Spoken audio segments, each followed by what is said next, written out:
মনোরঞ্জন ভট্টাচার্য যদি টিম বানাতে বলি 70s থেকে, আমি শুধু একটা জিনিস জানতে চাইছি, মনোরঞ্জন ভট্টাচার্যের 4 ডিফেন্ডারে মনোরঞ্জন ভট্টাচার্য বাবলু ভট্টাচার্যকে রাখবে কি রাখবে না? Be Frank. মজিদ যদি ডিসিপ্লিন হতো, আমি বলছি ভারতবর্ষের সর্বকালের বিদেশি ফুটবলার হতো মজিদ। এ বললো মনা তোকে তো ক্লাব তাড়িয়ে দিয়েছিল, প্লেয়ার পাইনি বলে তোকে রেখেছে। বাবলু ভট্টাচার্যের থেকে আমি বড় না ছোট, আমাকে আজকে প্রমাণ করতে হবে। সেটা যে বাবলু ভট্টাচার্য আর মনোরঞ্জন ভট্টাচার্যের মধ্যে কোনো রাইভালরি ছিল? নমস্কার, আমি রজত শুভ্র মুখোটি, এসএসসিএনে আপনাদের স্বাগত।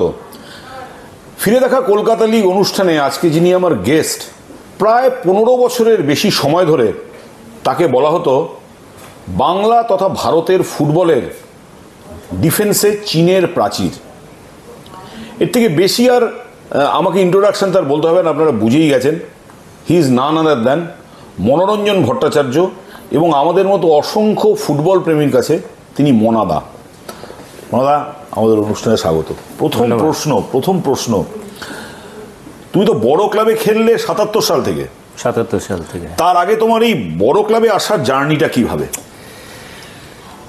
এটা একটা মানে খুব ইম্পর্টেন্ট জার্নি। আমি যেটা বলতে চাই, ছোটোবেলা থেকে আমার একটা স্বপ্ন ছিল, আমি খুব ছোটোবেলা থেকে ফুটবল খেলি। আগে এখন যেমন এজ গ্রুপের এক টুর্নামেন্টগুলো হয়, তখন ছিল হাইটের 4 ফুট 8 ইঞ্চি 10 ইঞ্চি, মানে এই টুর্নামেন্ট।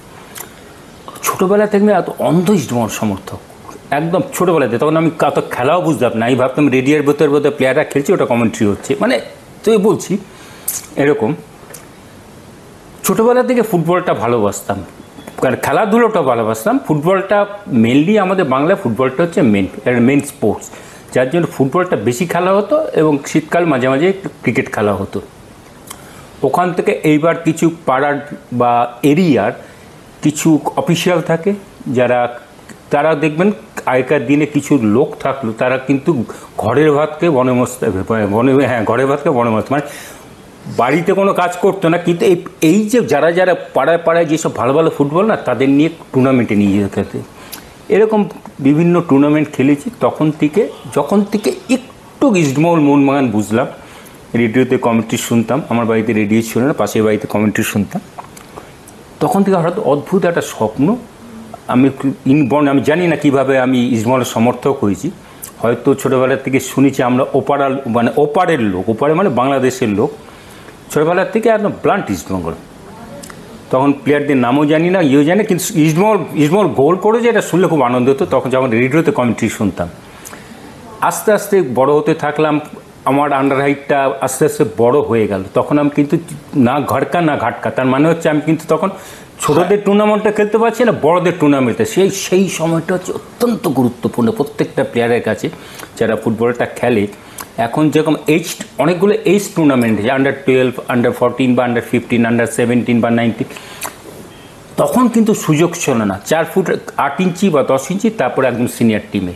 এই মাঝখানে সেইখানটায় কিন্তু অনেক ভালো ভালো প্লেয়ার দেখেছি, যারা আমাদের সঙ্গে একসঙ্গে আন্ডার 8 খেলতাম, খুব ভালো খেলতো, তাদেরকে হারিয়ে যেতে দেখেছি। কারণ এই মাঝখানে পিরিয়ডটা ওরা মেনটেন করতে পারেনি।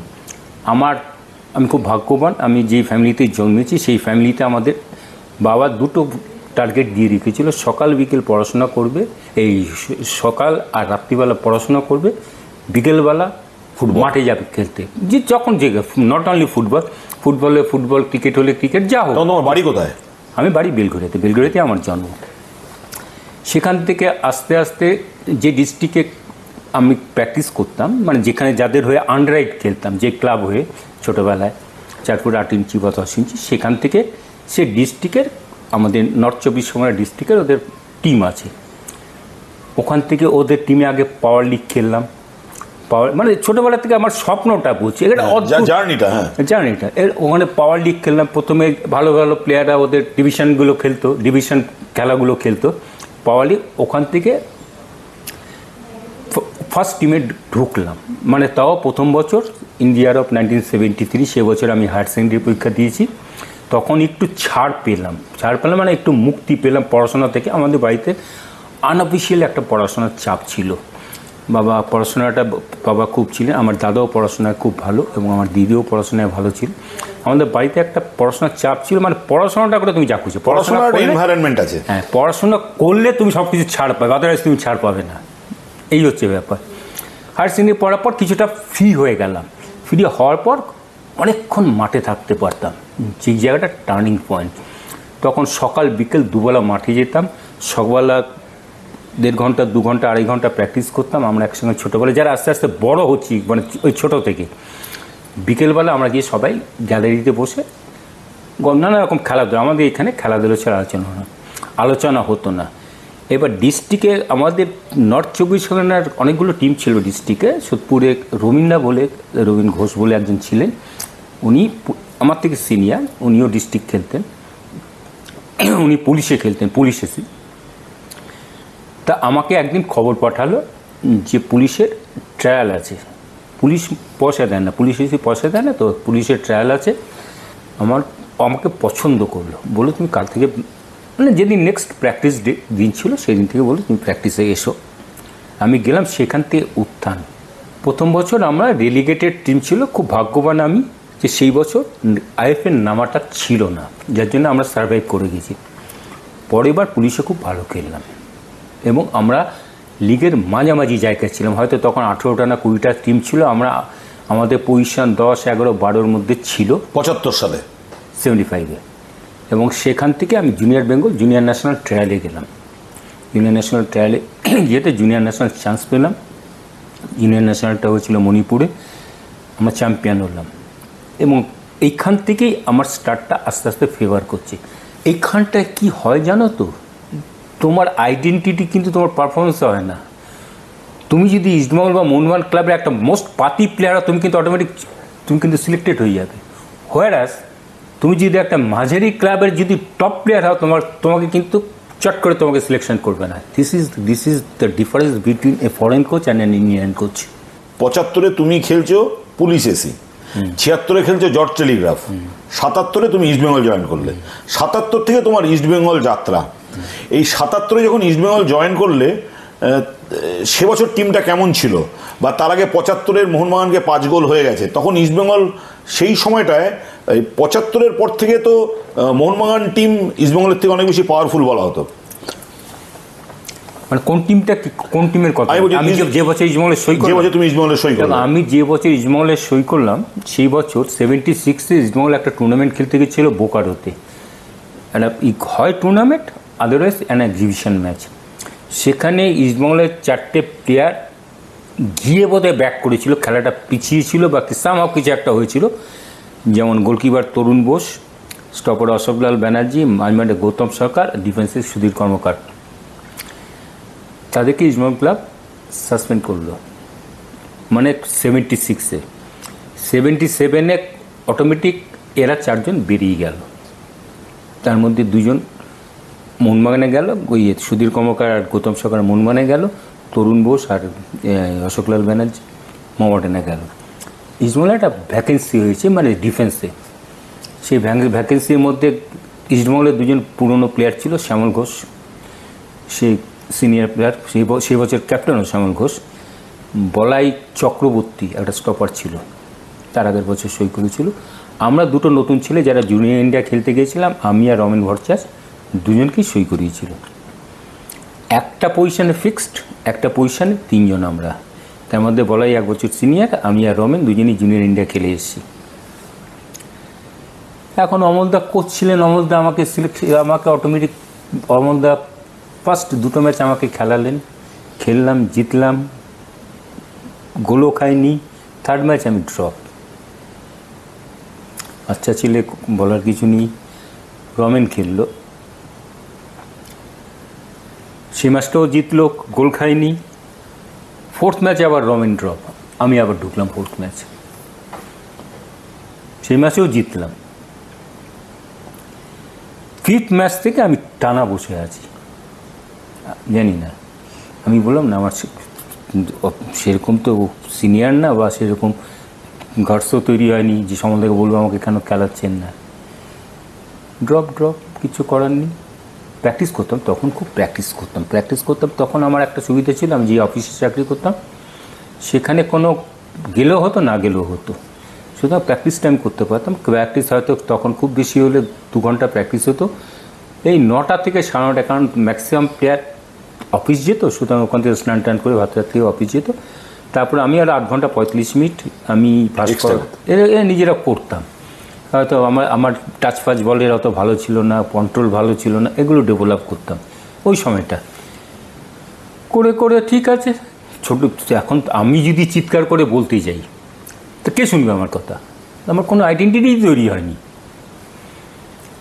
সুযোগ পেলাম তার একটা না দুটো ম্যাচ পর, তখন রমেনকে দিয়ে শুরু করলো, রমেন আর শ্যামল ঘোষ স্টপার। আমি আর বলাই বসে আছি, মানে বলাই চক্রবর্তী যে স্টপারটা ছিল সিনিয়র, 1 বছর আগের বছর এসছে।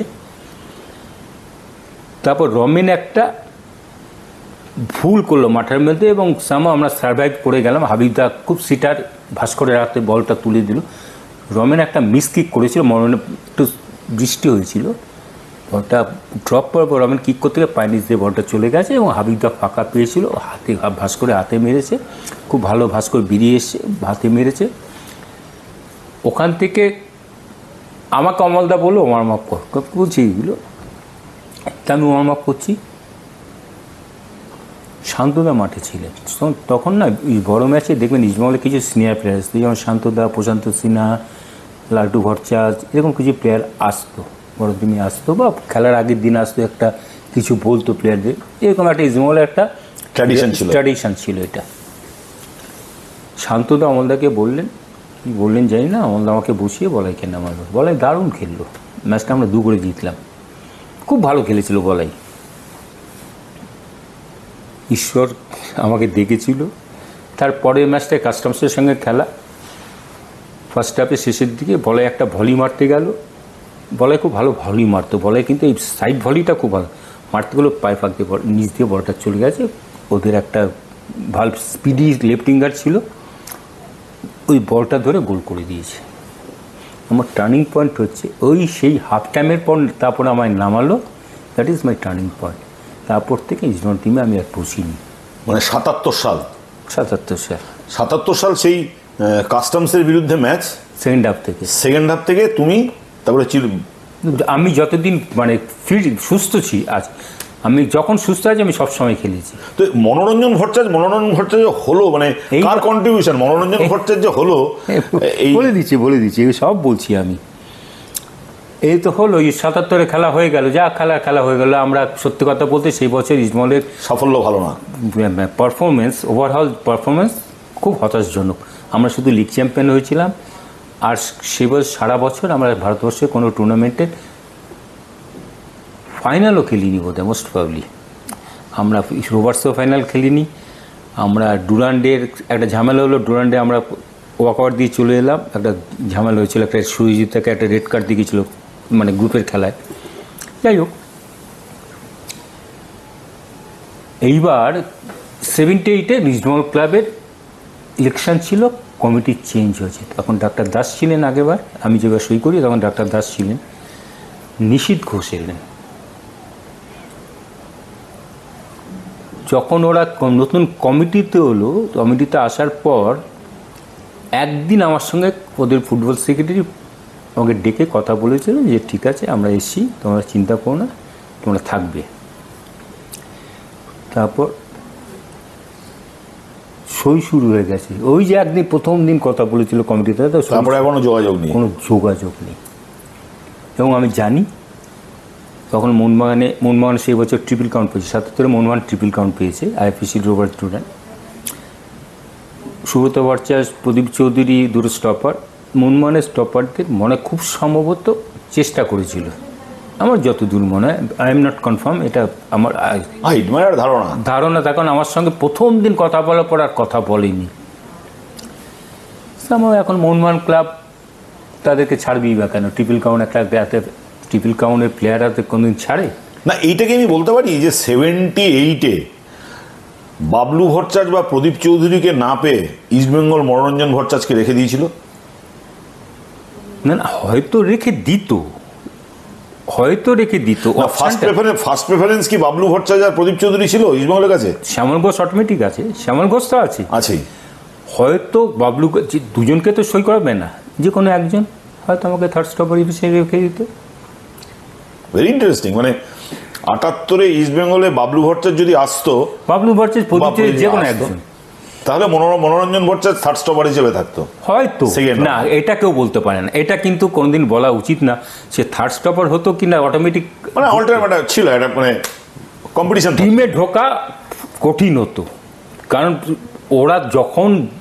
ওরা খারাপ খেলবে তারপরেই ঢোকার চান্স। কারণ শ্যামল ঘোষ, প্রদীপ চৌধুরী বা শুভচার্য এরা খেলছে, তাদেরকে বাদ দিয়ে তো মনোরঞ্জন ভট্টাচার্য খেলাবে না। তো ওরা কোনো সময় কোথাও বা কোনো সময় একটা ম্যাচে গুরুত্ব নিয়ে 2 গোল 3 গোল হয়ে গেছে, একটা সুযোগ দিল, বা কোনো ম্যাচ হয়তো ওরা খুব খারাপ খেললো, পরপর 2-3টে ম্যাচ খারাপ খেলে, তারপর হয়তো সুতরাং একটা আনসার্টেন। আচ্ছা, মনে হয় একটা জিনিস জিজ্ঞেস না করলে, আমরা ছোটো বয়স থেকে এই জিনিসটা ফিল করতাম, সেটা যে বাবলু ভট্টাচার্য আর মনোরঞ্জন ভট্টাচার্যের মধ্যে কোনো রাইভালরি ছিল? কেন? মানে দুই দিকপাল, দুই দলের স্তম্ভ। না, রাইভেলিটিটা কাজ সেখানে স্তম্ভ হতে পারে। বাবলু ভট্টাচার্য মুনমানের অ্যাসেট হতে পারে, মনোরঞ্জন ভট্টাচার্য ইস্টবেঙ্গলের অ্যাসেট হতে পারে, কিন্তু দ্বন্দ্বটার প্রশ্নটা আসছে। মানে আমি বলছি, যখন মাঠে নামতো দুজনকে মানে কম্পিটিটিভ যেই মানে প্রতিযোগিতামূলক যে লড়াইটা থাকে না, যে বাবলু ভট্টাচার্য থেকে আমি বেটার করবো, বা বাবলু ভট্টাচার্য মনার থেকে আমি বেটার করবো, মাঠে নামলে ওই জিনিসগুলো মাথায় থাকে না। মাঠে নামলে একটা জিনিসই মাথায় থাকে, যেন আমরা গোল না খাই। দেখো, আমি পরিষ্কার কথা বলি, বাবলু ভট্টাচার্যের থেকে আমি বড় না ছোট, আমাকে আজকে প্রমাণ করতে হবে, সেই জিনিসগুলো কোনো দিনই থাকতো না। এটা আমি জানি, আমি বলারও কেউ না যার থেকে বড় না ছোট। এটা আমার পারফরমেন্স দর্শক বলবে যে কে বড় কে ছোট। আমি এর মধ্যে কোনোদিন কোনো কারোর সঙ্গে আমি তুলনা করতে যাই না। কিন্তু একটা জিনিস হচ্ছে, আমি দেখো কথা বলছি, কোনো সময় হয়তো আমার জায়গায় একটা প্লেয়ার খেলছে, আমার খুব কিন্তু রাগ হতো, আমি কেন খেলতে পারবো না। তখন আমি নিজেকে অনেক অনেক বেশি পরিশ্রম করতাম, নিজেকে তৈরি করতাম।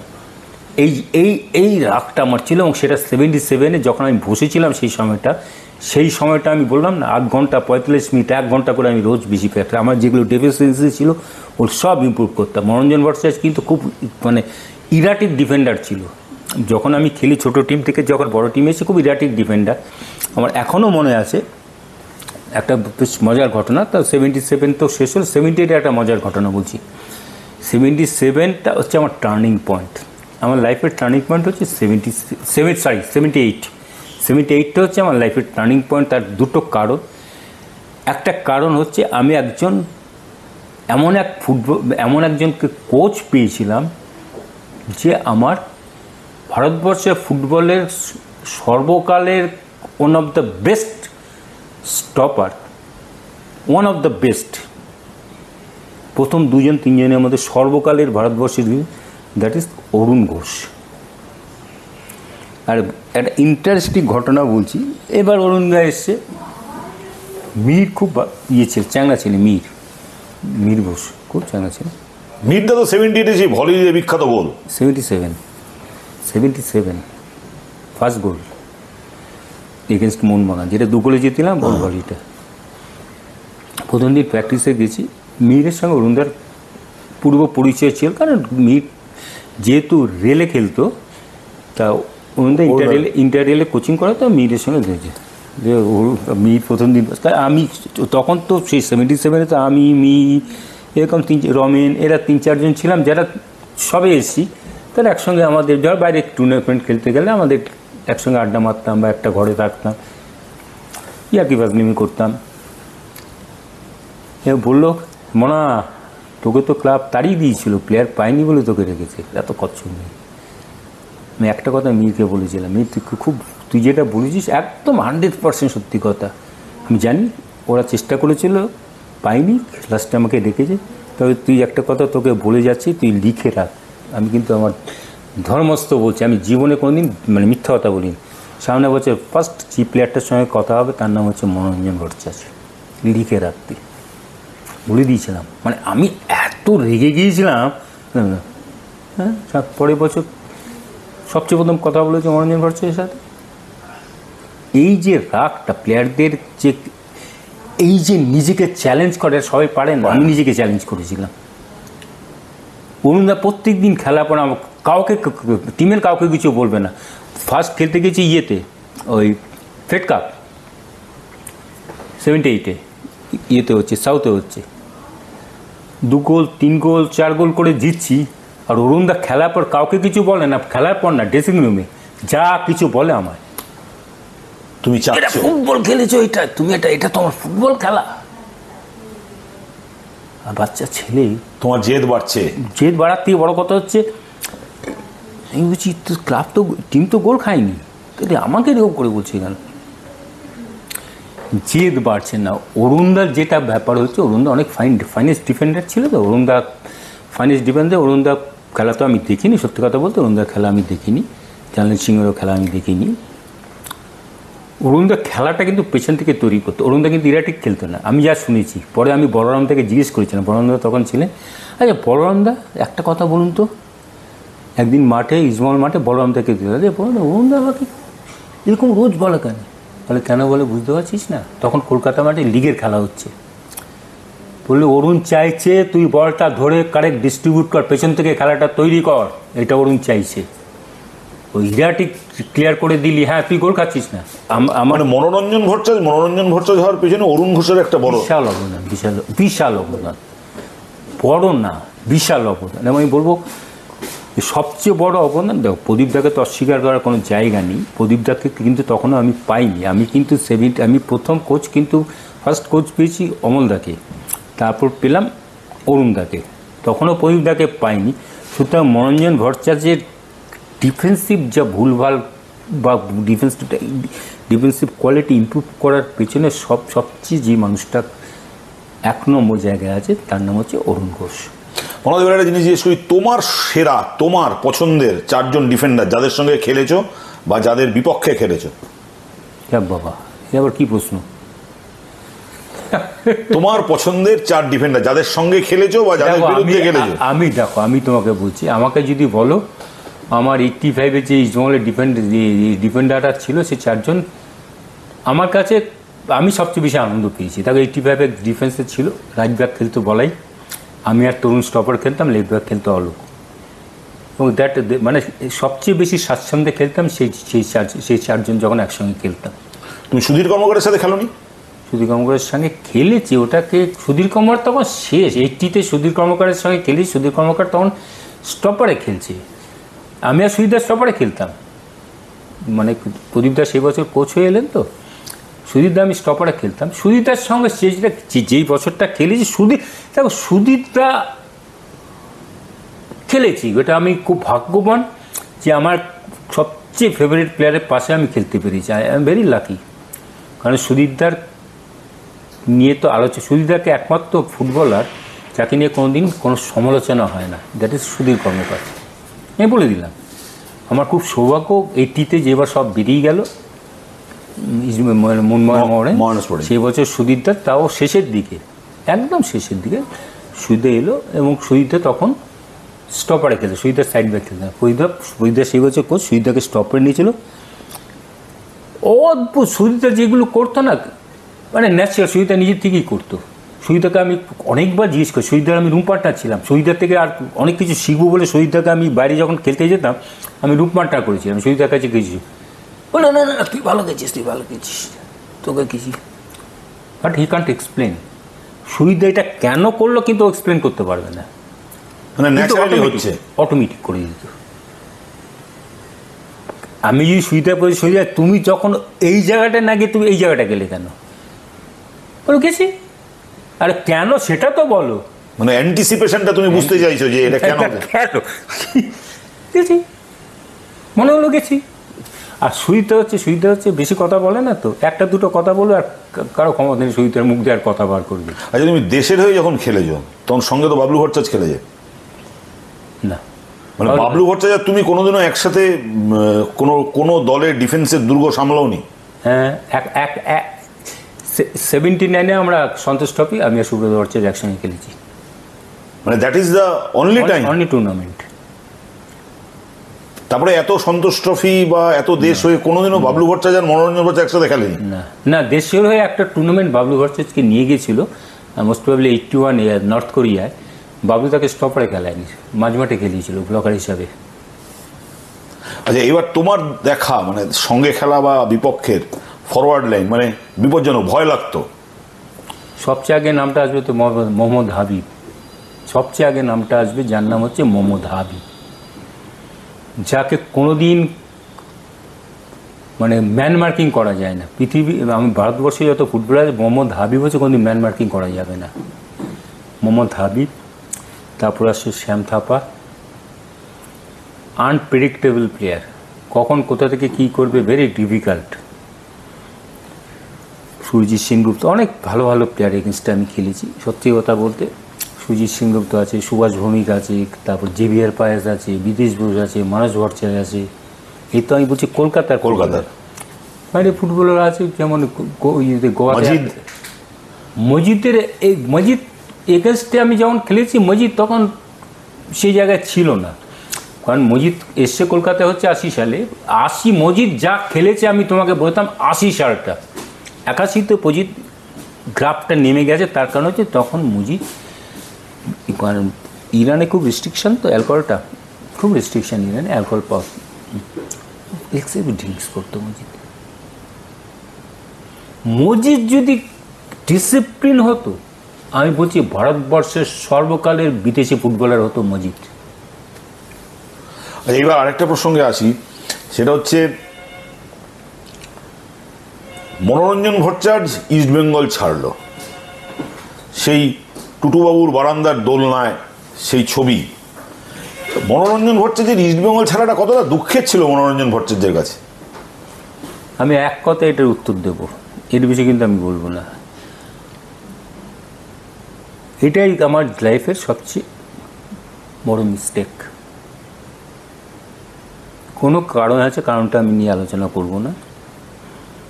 আমি চাই না এখন আর এইটা নিয়ে আর বাই ক্রিটিসাইজ হোক।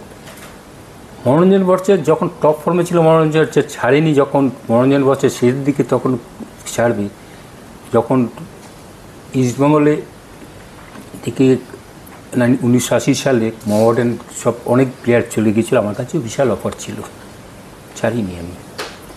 তাহলে আমি তখন কি পয়সার জন্য ছাড়বো? সেরকম না, তবে it is one of the, মানে কী বলবো, great mistake in my life. আমরা খুব শেষ মুহূর্তে চলে এসেছি। 80-র সেই কুখ্যাত ম্যাচ ইডেনে, তুমি সেই মাঠে ছিলে? আমি সেই ম্যাচটা মোস্ট প্রবলি, না আমি ছিলাম সত্যি, যে এবার ক্যাপ্টেন ছিলাম, ভাইস ক্যাপ্টেন ছিলাম, এবং আমাকে এর জন্য দুবার থানায় যেতে হয়েছিল।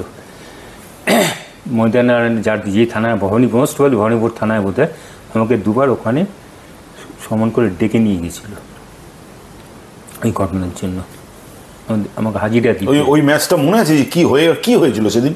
আমি সত্যি কথা বলবো, আমি কিচ্ছু জানি না, আমি মাঠের থেকে কিচ্ছু বুঝতে পারিনি। আমি বাড়িতে চলে এসেছি, কিচ্ছু বুঝতে পারিনি। খবরে শুনলাম যে 16 জন মারা গেছে। 16 জন মারা গেছে, আর মানে এই যে ইনসিডেন্টটা হয়েছিল, খবরে শুনলাম, আমি কিচ্ছু জানি না, নাথিং। আমরা মাঠ থেকে বেরিয়ে যখন গিয়ে তো চলে এসেছি, বাড়িতে এসে শুনলাম কি, হ্যাঁ রে মাঠে নাকি এই খোঁজ, কোনো টেরই পাইনি। মনে লাস্ট প্রশ্ন, কলকাতা ফুটবল লিগ তোমাকে তো অনেক কিছু দিয়েছে। মনোরঞ্জন ভট্টাচার্যের আইডেন্টিটি ফুটবলের সেই কলকাতার সেই 70s, সেই 80s, এটা মনোরঞ্জন ভট্টাচার্য এখনো কতটা মিস করে? তার স্মৃতিপটে কিভাবে ধরা আছে? প্রচুর মিস করি। মাঝে মাঝে সত্যি কথা বলতে, সেই দিনগুলো আমাদের জীবনে আর ফিরবে না। আমরা খেলাটা খেলেছি ঠিকই, ইস্টবেঙ্গলে খেলতে গেলে 100% কনসেন্ট্রেশন রাখতে হয়, 150% এফোর্ট দিতে হয়। কিন্তু এখন যখন সেই দিনগুলোর কথা মনে পড়ে না, যে ওই ম্যাচটা আমি কী করেছিলাম, বা ওই ম্যাচটা কী করিনি, বা ওই ম্যাচটা কী সিচুয়েশান হয়েছিল, ভীষণ কষ্ট হয়। আমি ওই ম্যাচগুলো, ওই জায়গাটা আর মনে রাখতে আমি কষ্ট পাই ভেতরে।